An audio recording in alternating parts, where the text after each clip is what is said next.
Assalamualaikum warahmatullahi wabarakatuh. Salam dan bahagia Bapak Ibu guru hebat. Perkenalkan, saya Rofikah Mutmainah, calon guru penggerak angkatan 9 dari SMA Negeri 2 Gerung, Kabupaten Lombok Barat, Nusa Tenggara Barat. Kali ini saya akan memaparkan tugas 1.1.A.8 koneksi antar materi, kesimpulan dan refleksi pemikiran Ki Hajar Dewantara.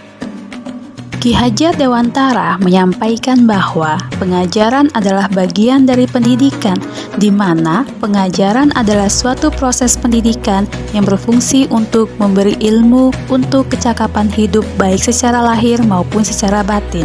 Kemudian, Ki Hajar Dewantara berpendapat, pendidikan hakikatnya adalah menuntun atau memberikan tuntunan terhadap segala kekuatan kodrat yang dimiliki oleh anak agar ia mencapai keselamatan dan kebahagiaan yang setinggi-tingginya, baik sebagai manusia ataupun sebagai anggota masyarakat.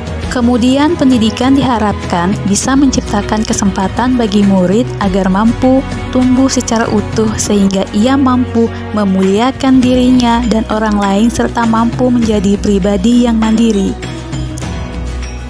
Sebelum belajar modul 1.1, saya percaya bahwa murid saya harus menguasai dan memahami semua materi ajar dengan beban yang banyak dan berorientasi pada nilai kognitif atau skor tinggi demi mencapai ketuntasan belajar.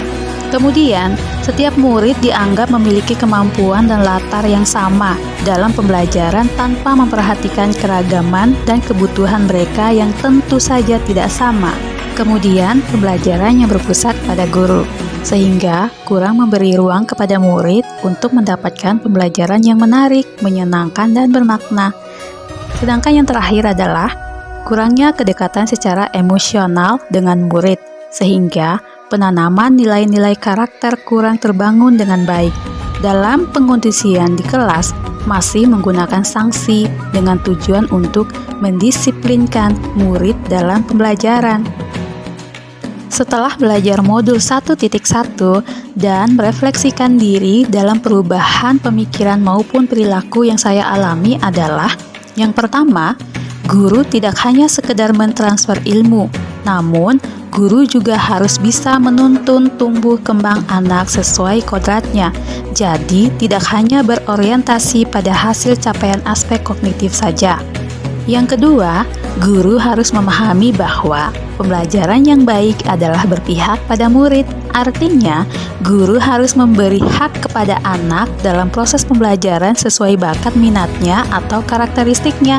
Yang ketiga, guru bukanlah satu-satunya sumber belajar, melainkan guru harus kreatif, memanfaatkan semua sumber daya yang ada, termasuk murid-murid dan budaya daerah.